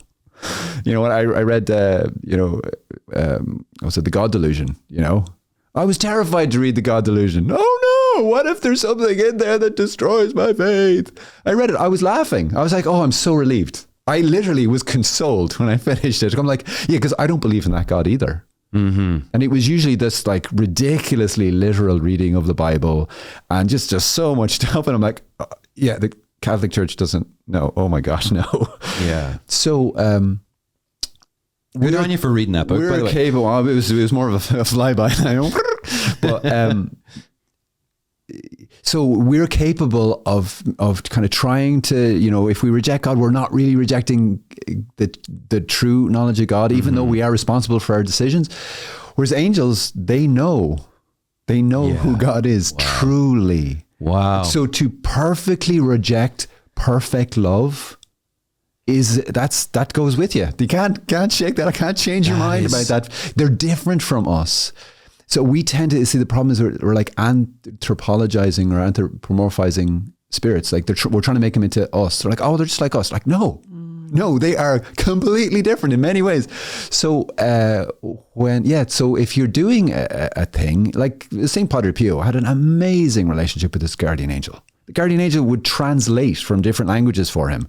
He would be sending him all over the world, like bringing grace and healing and like astounding the stories.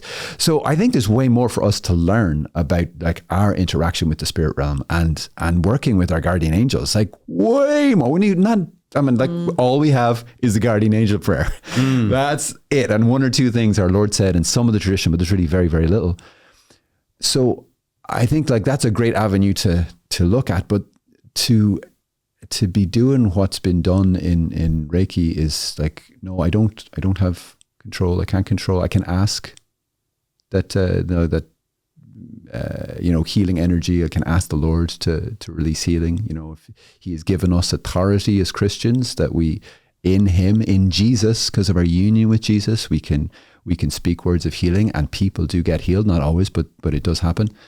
But to be doing something through a spirit, and I don't even really know who this spirit is. It's like, and I'm doing it through a process that's not Christian, that has not come from Jesus.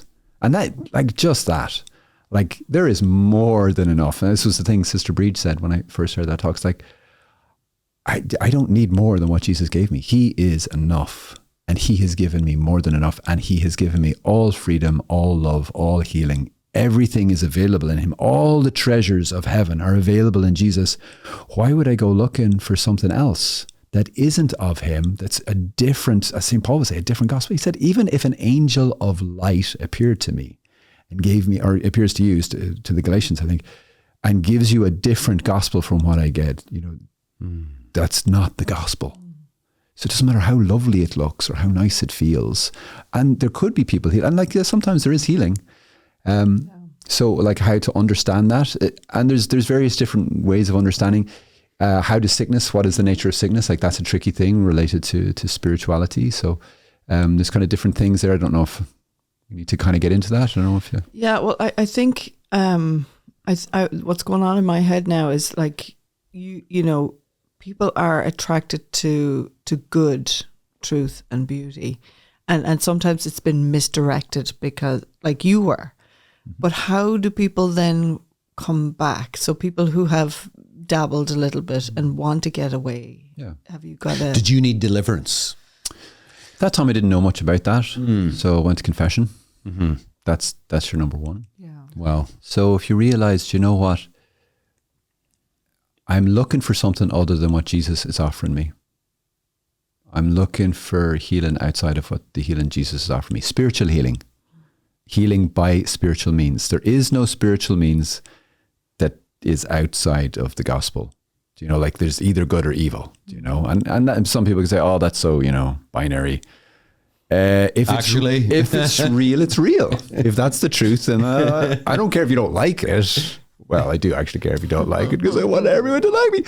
But that's just the reality. So, if you've been into it, I just go to confession. If you realize, oh, jeepers, I was actually I did. And a part of the difficulty is because we actually open ourselves up to demonic influence, and they will take advantage of that, tying knots all over the place. And it can lead to oppression, certainly, which is kind of a lighter form under possession, but it can lead to possession, where a spirit, you're actually under the control of a spirit. Your thoughts, demons can influence, and Saint Ignatius of Loyola talked about this. They can influence our thoughts and our feelings.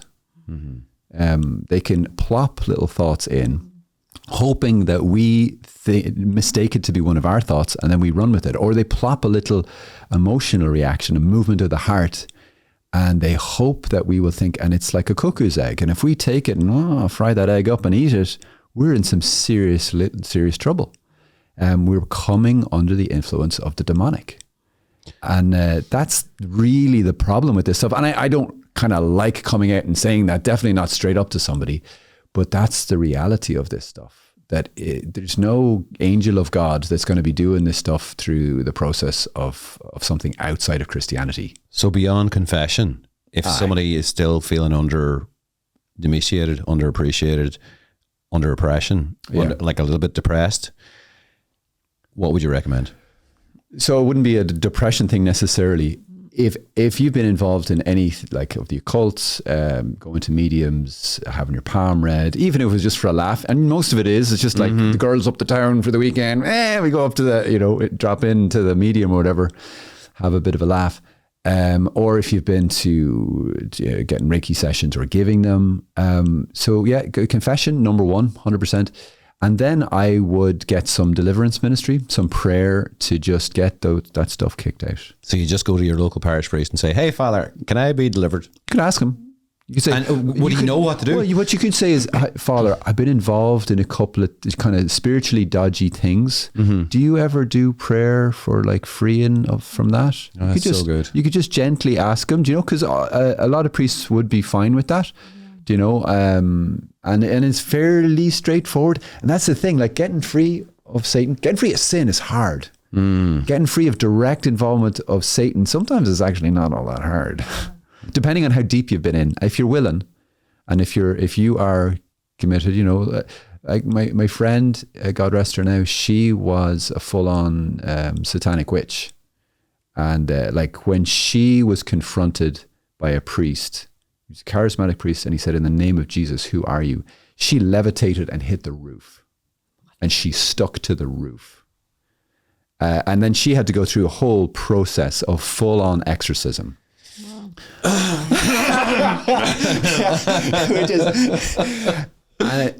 But one of the most exceptionally gifted people in Jesus I've ever met in my life. Praise the Lord. Like her gifts were extraordinary. And the freedom she brought to so many, just the power of her testimony was so, she's probably online. Betty Brennan is her name. Okay. American, Irish? Yeah. She, her dad was Irish, and she actually went to school here in Ireland, secondary school, after her daddy died. Her and her brother. Wonderful. But like that is a thing.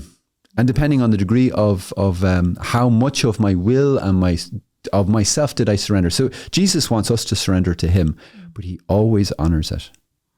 The enemy wants us to surrender him too. and he will always dishonor it. He will offer you the world. He offers the world if he can get our soul, because he hates God and he can't hurt God except through his children. So he wants to do everything possibly he can to devastate us. So we have to be careful, because not only can we devastate ourselves, but then when we enter into something like this, we're actually devastating other people. And we're at least sliming them with it's just not of Jesus. Negative fairy dust, sprinkles, sparkles. That's very very Aquinas of us, sliming and fairy dust. But it's like I'm at least spreading more of not of Jesus' word, of the enemy's influence. I don't want to do that, and I'm sure that everybody doing this stuff does not want that either. And if they could see what the reality of what's going on, they would never touch it. I had no idea. And I'm trying to, channel the spirit. I had no idea that this might be a demonic spirit. Oh, like I would have run. I would have been terrified. I would have been back to mass immediately. Like, oh my gosh. But if someone had said that straight to me, I probably would have said, go on, you don't know a thing. And sometimes you don't even have to enter into partaking in some of these things. Sometimes you can, I had an experience a few years ago, being in hospital, and somebody came in and prayed with me. Now I know I'm opening up a can of worms. This does not mean that nobody should ever pray with you, but I definitely felt something was given to me, and it wasn't good. It wasn't nice. And did they pray in Jesus' name? I can't remember. This is 20 years ago, but I knew this person was doing Reiki. Not that I gave them permission to do it on me. They just they were a good person who came to visit me in hospital and said a prayer with me. Yeah. But I definitely... So, if someone's doing Reiki, I'm not going to let them pray with me. Well, and I'm not saying that you shouldn't have done that. Yeah. But because you're in a situation and so you don't want to be nice. You do want to be nice. She's also, her face is bust open, you're bruising everywhere. Anyway, the point that I want to make is sometimes you can feel this and you need to do something about it. So I did go to my priest and I did say, look, I feel like I need a prayer. Yeah. And I did. And it lifted. Yeah. So it was simple. My point, the reason I'm bringing this up is we can be affected in a myriad of different ways, and we just need to be aware. Yep. And I also want to say that people who get involved in the New Age, there's a degree of ignorance there, through self-inflicted wounds inflicted from the outside on the church in Ireland. It's understandable that people would look for that sort of thing. So I'm not saying it's okay, but there's there are mitigating circumstances there, shall we say. 100%. And there's no judgment there on anybody who's gotten involved in that. And that needs to be made really, really clear. Oh, yeah. But there's also a pathway to freedom and truth. Yeah. And if you go to your priest and he hasn't a clue what you're talking about, or he might say, sure, I go to a bit of Reiki myself, then you go to another priest. You can also, you could look up Unbound is a very good, kind of very simple method where a priest could use the Unbound method of praying for deliverance with you, or there's also lay people trained in it, which is totally legitimate in the church's teaching. Only a priest with faculties should do an exorcism, but exorcisms proper are quite rare. Whereas deliverance ministry is everything below the point where someone's will has been taken over by a demonic presence. Everything else you don't need the faculty for, and you can have prayer said. You can also there's lots of prayers online, wonderful prayers. Father Rippager's book, he's got a great book for lay people with some wonderful prayers for just more freedom and deliverance for yourself or for others. Have that myself at home. It's really excellent. Father who? Rippager. Rippager. Oh, he was a Vatican exorcist, was he? Or he was definitely an exorcist in the States. He's an exorcist. Sorry if I got it wrong, Father. So your friend Betty Brennan, was that an exorcism or a degree below the exorcism when she's levitating and hitting the ceiling? I know that's got to be exorcism. There, okay. You're not. There's certain. there's certain things they look for to see if someone's actually possessed, like full-on possession. And one of them is basically doing impossible stuff. Okay. So levitation would be one of those. Okay, gotcha. There is no way that this is happening without direct demonic influence. And if especially, so there's various different things. I'm not an exorcist. I haven't gotten the training specifically. And every diocese has an exorcist priest. No. Am I right in saying that? No, not every diocese has an exorcist but priest. usually, like if there's a legitimate need, and you take it to your priest, or he takes it to the bishop will get somebody, and he can give like a temporary faculties to the priest. So I don't know, for example, in Ireland, I don't know that every diocese would have one. There's a few around the country, I believe. In the States, I think it's much more common, much more in need of it. Because it depends how much, like, you're not talking small stuff, like someone who just needs a wee bit of deliverance ministry. To be honest, everybody needs deliverance ministry. I highly recommend it to everyone. It's not like your head's not going to start spinning and you're not going to be like, the eyes go back in your head. Hollywood doesn't do us any favors, it just so puts these things over the top. But the enemy, like St. Ignatius would say, he's constantly at us. So like I highly recommend to be knowledgeable about his method of the discernment of spirits, which is just, there's a great book by Father Timothy Gallagher called Discernment of Spirits, which is just about figuring out, I'm a bit off today. And then I realized, oh my gosh, it's actually a spiritual thing. It's not that I'm depressed. It's not that I'm a bad person. It's just, oh wow. And how do I push back against that? How do I get wise about just constant little ways the enemy's trying to get at us? So that's kind of your base level, constant daily thing. And then, going to a prayer session yourself, Unbound, if you are able to get access to that. If you look online, I'm sure you could find, there's people who are being Little trained. Way Healing Ministries as well. Little Way Healing Ministry, great for inner healing, and I'm sure they do some deliverance stuff with that. It kind of goes hand in hand, like the exorcism and the deliverance ministry really fits under the umbrella of healing. It's just about, and they talk about it in the scriptures, Jesus went about doing good and freeing everyone from the influence of the devil is basically what it says, I think, in the Acts of the Apostles. And healing the sick. So it's just kind of always, preaching, healing, raising the dead, cleansing lepers, and, driving out demons. It's always in there.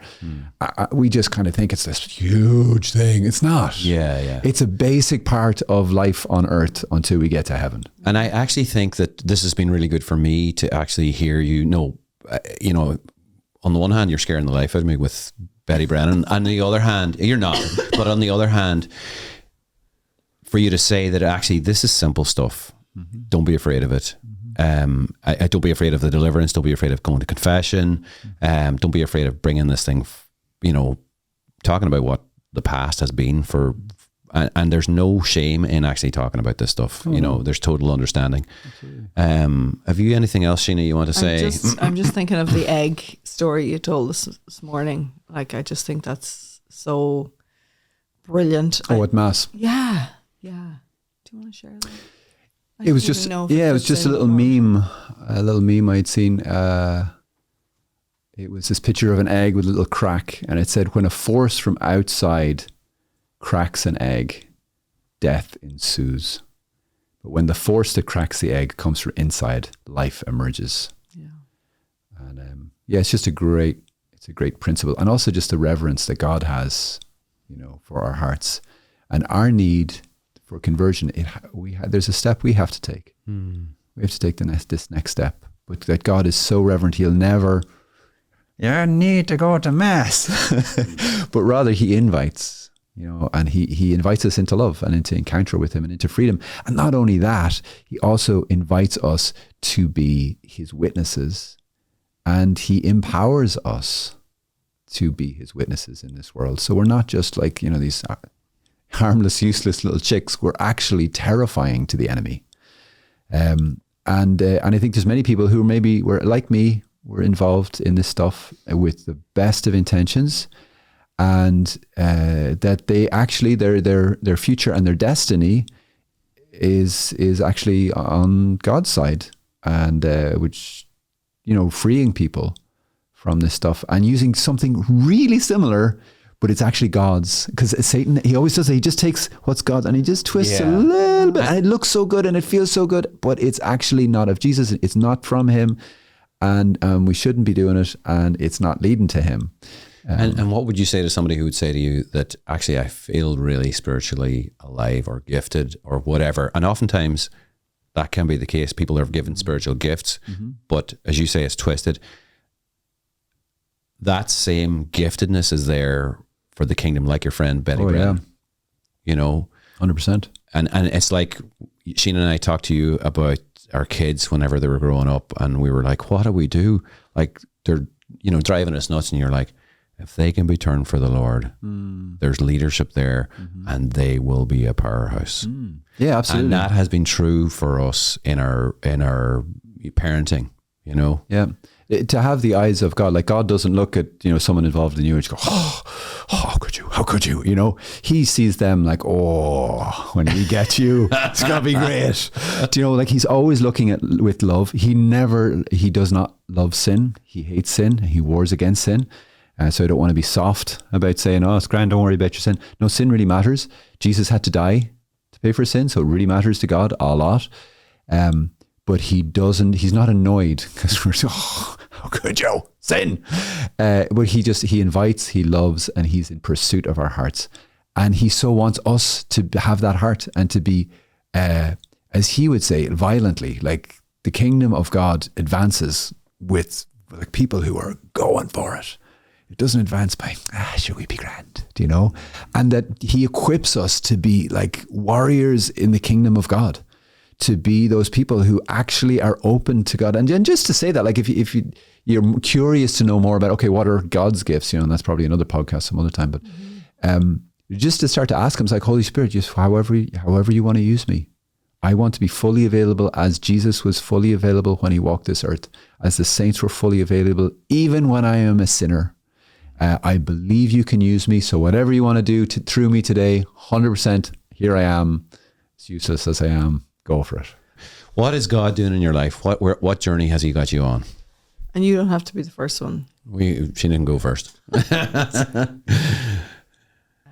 I'll start. Okay. I do.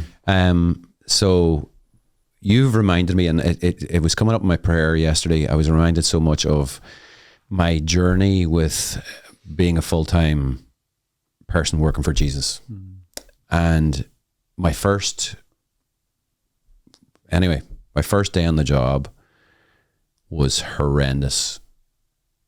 And I ended up having to go down and remove a couple of people from team. It was absolutely ridiculous.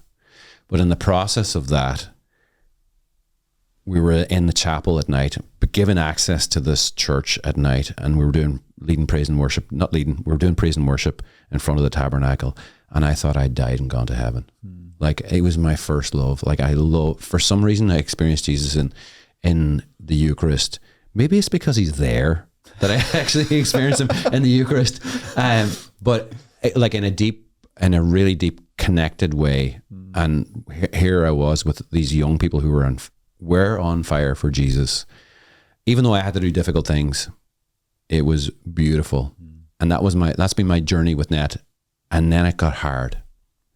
Then it got, gosh, the honeymoon is over and I'm having to choose this. You know, I'm not having to choose to follow him, but I'm having to choose to do this mission.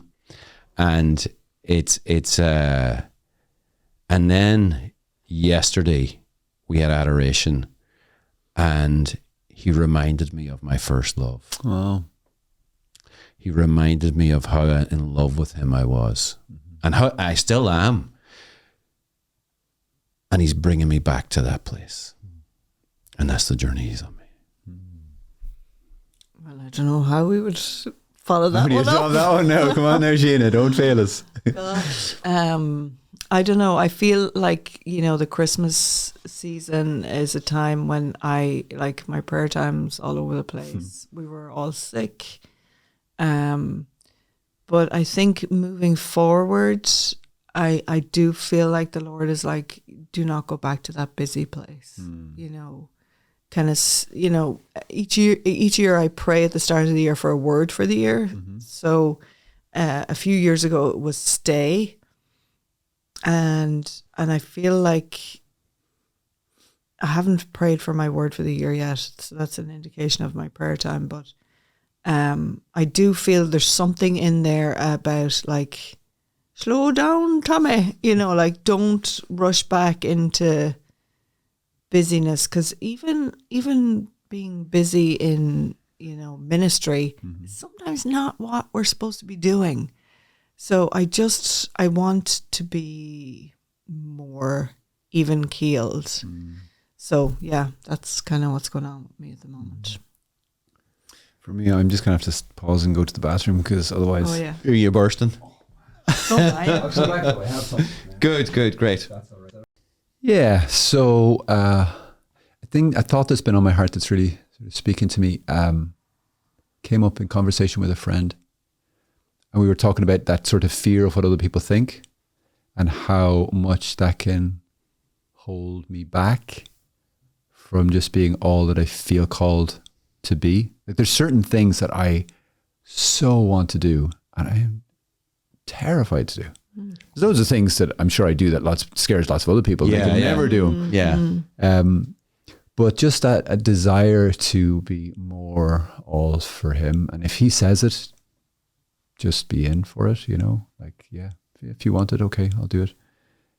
So that more boldness, more courageousness. And the other thought that came to me is like, it'd be so cool, like thinking of what you mentioned there with the sister and, you know, Saturday mornings, you know, Reiki sessions in the office or wherever. It'd be so cool up and down the country to have sisters or just regular lay people who every Saturday morning they're praying with people in Jesus, you know, for transformation, healing.